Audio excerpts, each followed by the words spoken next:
Assalamualaikum warahmatullahi wabarakatuh. Halo teman-teman semua, kembali lagi di channel saya. Video kali ini saya akan membahas 10 penyebab lamaran kerja kita ditolak oleh perusahaan. Nah, sebelum video ini saya lanjut, alangkah baiknya teman-teman like, komen, dan subscribe terlebih dahulu channel ini supaya channel ini bisa berkembang dan bisa bermanfaat untuk teman-teman semua.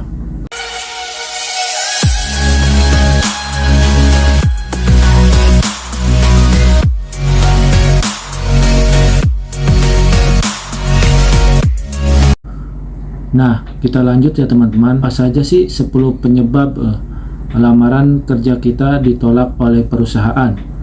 Yang pertama adalah subjek lamaran kerja kita atau subjek lamaran kerja teman-teman itu teman-teman kosongkan ya teman-teman. Nah, usahakan ketika teman-teman mengirim lamaran kerja, subjek harus teman-teman isi, entah itu berisi operator produksi kah, atau operator forklift kah, atau QC kah, maka harus teman-teman isi ya teman-teman. Jangan sampai teman-teman kosongkan. Nah, apa sih fungsinya subjek itu diisi?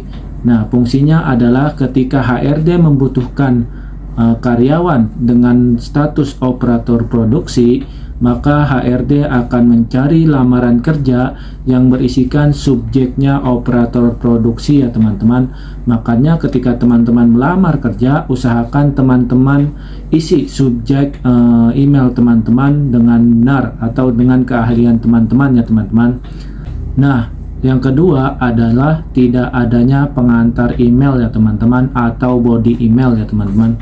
Nah, fungsinya body email itu buat apa ya teman-teman?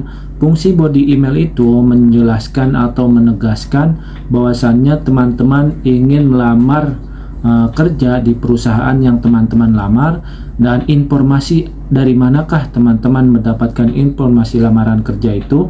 Makanya ini sangat penting atau ini sangat bermanfaat untuk HRD ketika teman-teman melamar kerja.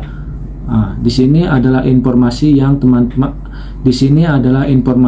HRD butuhkan. Nah, yang kedua adalah tidak diisi body emailnya ya teman-teman.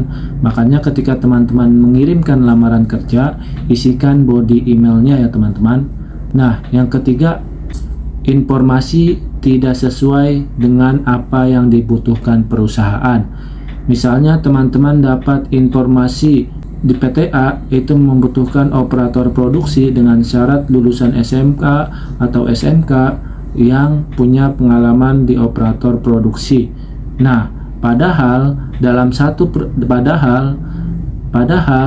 di perusahaan A itu hanya membutuhkan karyawan dengan subjek atau dengan keahlian QC ya teman-teman. Disinilah salahnya informasi yang tidak sesuai dengan perusahaan ya teman-teman. Makanya ketika teman-teman mengirimkan lamaran email ke satu perusahaan, usahakan terlebih dahulu informasi yang benar itu seperti apa. Ataukah dia memerlukan operator produksi, ataukah dia memerlukan QC, atau memerlukan operator forklift ya teman-teman. Nah, sehingga lamaran teman-teman itu tidak terkirim sia-sia ya teman-teman. Nah, yang keempat itu melamar banyak posisi ya teman-teman. Misal teman-teman mengirimkan di satu perusahaan, misalkan sebut saja perusahaan A.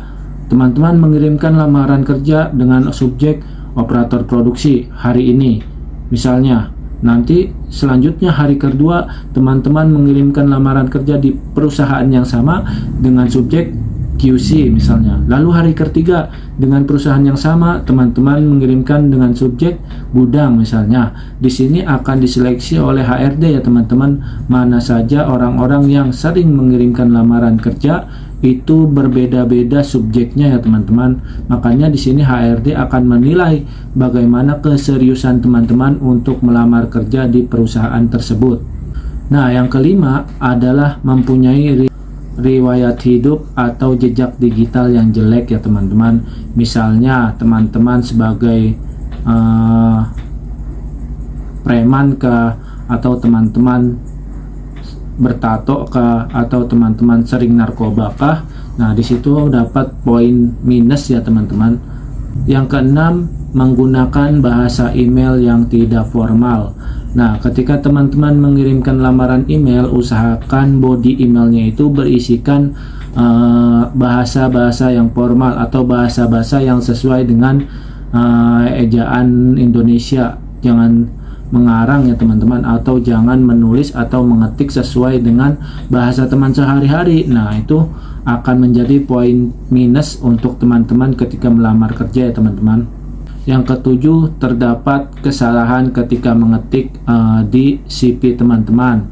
Misalnya salah nulis nomor kah, misalnya salah nulis alamat kah, misalnya salah nulis keahlian teman-teman kah. Nah, di situ ketika teman-teman menuliskan CV teman-teman, usahakan teman-teman tidak salah menulis ya teman-teman.